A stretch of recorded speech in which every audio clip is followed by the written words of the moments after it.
ಅವರೆಲ್ಲ ಜೊತೆಯಲ್ಲೇ ಎದ್ದ ಸ್ನೇಹಿತರು. ಸ್ಯಾಂಡಲ್ವುಡ್ನಲ್ಲಿ ಹೆಸರು ಮಾಡಬೇಕು ಅಂತ ಕನಸು ಕಂಡಿದ್ರು. ಶಾರ್ಟ್ ಮೂವೀಸ್ ಈವೆಂಟ್ಗಳು ಮಾಡಿ ಒಂದು ಹಂತಕ್ಕೆ ಬರ್ತಿದ್ರು. ಆದರೆ ಅದೊಂದು ದುಡುಕಿನ ನಿರ್ಧಾರದಿಂದ ಕಂಬಿ ಎಣಿಸ್ತಿದ್ದಾರೆ. ಹಾಗಿದ್ರೆ ಅವರು ಮಾಡಿದ ಕಿತಾಪತಿ ಏನ್ ಗೊತ್ತಾ? ನೀವೇ ನೋಡಿ.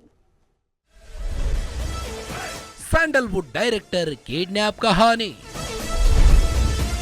ಡೈಮಾ ಸಿನಿಮಾ ನಟಿ ಸೇರಿ 11 ಜನ ಅರೆಸ್ಟ್. ಹೌದು, ಸಿನಿಮಾ ನಿರ್ದೇಶಕನೊಬ್ಬನನ್ನ ಕಿಡ್ನ್ಯಾಪ್ ಮಾಡಿ ಮನಬಂದಂತೆ ಹಲ್ಲೆ ಮಾಡಿ ಆತನ ಬಳಿ ಚಿನ್ನಾಭರಣ ಹಣ ದೋಚಿದ್ದ ಗ್ಯಾಂಗ್ ಪೊಲೀಸರ ಬಲೆಗೆ ಬಿದ್ದಿದೆ. ಭೀಮಾ ಸಿನಿಮಾ ನಟಿ ಸೇರಿ 11 ಜನ ಅರೆಸ್ಟ್ ಆಗಿದ್ದಾರೆ. ಕಿಡ್ನ್ಯಾಪ್ ಆದ ನಿರ್ದೇಶಕನ ಹೆಸರು ಅನೀಶ್. ಭರವಸೆಯೇ ಜೀವನ ಎಂಬ ಶಾರ್ಟ್ ಮೂವಿ ಮಾಡಿದ್ದ.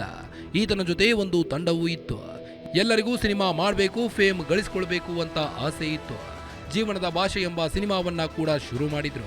ಸಿನಿಮಾಗೆ ಆಶೀರ್ವಾದ್ 5 ಲಕ್ಷ ಹಣವನ್ನ ಹೂಡಿಕೆ ಮಾಡಿದ್ದ. ಸಿನಿಮಾವನ್ನ OTTಗೆ ರಿಲೀಸ್ ಮಾಡಬೇಕು ಅಂತ ಪ್ಲಾನ್ ಮಾಡಿದ್ರು. ಆದ್ರೆ ಇದ್ದಕ್ಕಿದ್ದ ಹಾಗೆ ಸಿನಿಮಾ ಸ್ಟಾಪ್ ಆಗಿತ್ತು. ಅಲ್ಲಿಂದಲೇ ಎಲ್ಲರ ಮಧ್ಯೆ ಕಿರಿಕ ಶುರುವಾಗಿತ್ತು.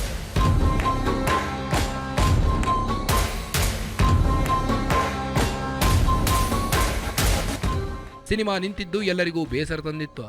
ಸಿನಿಮಾ ಸ್ಟಾಪ್ ಆದ ಹಿನ್ನೆಲೆ ಬೆಂಗಳೂರು ಬಿಟ್ಟ ನಿರ್ದೇಶಕ ಅನೀಶ್ ಮುಂಬೈಗೆ ಶಿಫ್ಟ್ ಆಗಿದ್ದ. ಇತ್ತ ಕ್ಯಾರೆಕ್ಟರ್ ಸಿಗಲಿಲ್ಲ, ಸಿನಿಮಾ ಕೂಡ ಮುಗಿಸಲಿಲ್ಲ ಅಂತ ಆಶೀರ್ವಾದ್ ಅನೀಶ್ ಮೇಲೆ ಕೋಪಗೊಂಡಿದ್ದ. ಎಲ್ಲರಿಗೂ ಅರ್ಧಕ್ಕೆ ಕೈಕೊಟ್ಟು ಮುಂಬೈಗೆ ಶಿಫ್ಟ್ ಆದ್ನಲ್ಲ ಅಂತ ಸಿಟ್ಟಾಗಿದ್ರು. ಇದೇ ಟೈಮಿಗೆ ನಟಿ ಐಶ್ವರ್ಯಾಗೆ ಕಾಲ್ ಮಾಡಿದ್ದ ಅನೀಶ್ ನನ್ನ ಕಾರನ್ನ ಸೇಲ್ ಮಾಡಬೇಕು ಅಂತ ಆಕೆಗೆ ತಿಳಿಸಿದ್ದ. ಆ ವಿಚಾರ ಎಲ್ಲರಿಗೂ ಮುಟ್ಟಿತ್ತು. ಇದೇ ಟೈಮು ಅಂತ ಎಲ್ಲರೂ ಸೇರಿ ಪ್ಲಾನ್ ಮಾಡಿದ್ರು. ಐಶ್ವರ್ಯ ಮೂಲಕ ಅನೀಶ್ಗೆ ಕರೆ ಮಾಡಿಸಿ ಕಾರು ಮಾರಾಟ ಮಾಡಿಸುವುದಾಗಿ ಬೆಂಗಳೂರಿಗೆ ಕರೆಸಿದ್ರು.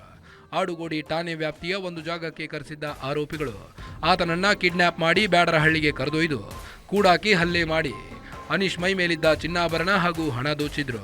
ನಂತರ ಗಾಯಗೊಂಡು ಆಸ್ಪತ್ರೆಗೆ ದಾಖಲಾಗಿದ್ದ ಅನೀಶ್ನನ್ನ ವೈದ್ಯರು ಪ್ರಶ್ನೆ ಮಾಡಿದಾಗ ವಿಚಾರ ಬೆಳಕಿಗೆ ಬಂದಿದೆ. ಕೂಡಲೇ ಡಾಕ್ಟರ್ ಆಡುಗೋಡಿ ಠಾಣೆಗೆ ಮಾಹಿತಿ ನೀಡಿದ್ದಾರೆ. ವಿಚಾರ ಮಾಡಕ್ಕೆ ಹೋದ ಸಮಯದಲ್ಲಿ ಏನು ನಮಗೆ ವಿಕ್ಟಿಮ್ ಇದ್ದಾರ, ಅವರು ಒಂದು ಮೂವಿ ಡೈರೆಕ್ಟರ್. ಅವ್ರು ಯೂಟ್ಯೂಬ್ ಚಾನಲ್ಸ್ ಮತ್ತು ಬೇರೆ ಕಡೆ ಎಲ್ಲ ಮೂವೀಸ್ ಮಾಡಿದ್ದಾರೆ. ಇದರಲ್ಲಿ ಅವ್ರು ಹಲವಾರು ಜನ, ಕೆಲವೊಬ್ರು ಮಾಡೆಲ್ಸ್, ಕೆಲವೊಬ್ರು ಗೊತ್ತಿರೋರು ಪ್ರೊಡ್ಯೂಸರ್ಸ್ ಎಲ್ಲ ಸೇರಿಕೊಂಡು ಅವರು ಅವಾಗ ಮೂವಿ ಮಾಡ್ತಾ ಇರ್ತಾರೆ. ಬಟ್ ಕೆಲವೊಂದು ಮೂವಿ ಅಂತೂ ಇನ್ನು ರಿಲೀಸ್ ಆಗಿಲ್ಲ, ಫಸ್ಟ್ ಯೂಟ್ಯೂಬಲ್ಲಿ ರಿಲೀಸ್ ಮಾಡ್ತಾರೆ. ಈ ಸಂಬಂಧಪಟ್ಟಂಗೆ ಅವ್ರಿಗೆ ದುಡ್ಡಿನ ವ್ಯವಹಾರದಲ್ಲಿ ಅವ್ರು ಎಲ್ಲರ ಪರಿಚಯದವರೇ, either they but directors or producers, ಅವ್ರಿಗೆ ದುಡ್ಡಿನ ವಿಚಾರದಲ್ಲಿ ಪ್ರಾಬ್ಲಮ್ ಆಗುತ್ತೆ. ಅದಾದಮೇಲೆ ಏನು ವಿಕ್ಟಿಮ್ಸ್ ಇದ್ದಾರೋ ಅವರು ಬೇರೆ ಊರಿಗೆ ತೆರಳ್ತಾರೆ.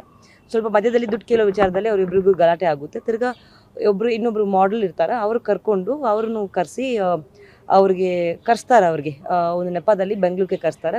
ಒಂದು ಕಡೆ ಕರೆಸ್ಬಿಟ್ಟು ಒಂದು ಗರಾಜಲ್ಲಿ ಅವ್ರಿಗೆ ಫಸ್ಟ್ ಹೊಡಿತಾರೆ. ಅದಾದ್ಮೇಲೆ ಗರಾಜ್ ಕರ್ಕೊಂಡು ಹೋಗ್ತಾರೆ. ಗರಾಜ್ ಕರ್ಕೊಂಡು ಹೋಗೋ ದಾರಿಯಲ್ಲಿ ಬೇರೆ ಕಡೆ ಕರ್ಕೊಂಡು ಹೋಗಿ ಅವ್ರಿಗೆ ಕೈಕಾಲು ಏಕ್ ಮಾಡ್ತಾರೆ. ಅದೇ ಸಮಯದಲ್ಲಿ ಅವ್ರಿಗೇನು ಗೋಲ್ಡ್ ಜ್ಯುವೆಲ್ರಿ ಏನುತ್ತೋ, ಅವ್ರ ಹತ್ರ ದುಡ್ಡು ಏನುತ್ತೋ ಅದನ್ನು ಕಿತ್ಕೊಳ್ತಾರೆ. ಇನ್ನೂ ಪ್ರಕರಣ ದಾಖಲಿಸಿಕೊಂಡು ಆಡುಗೋಡಿ ಪೊಲೀಸರು ನಟಿ ಐಶ್ವರ್ಯ ಸೇರಿ 11 ಜನರನ್ನ ಅರೆಸ್ಟ್ ಮಾಡಿದ್ದಾರೆ. Ajay Gowda, crime bureau, guarantee news, Bengaluru.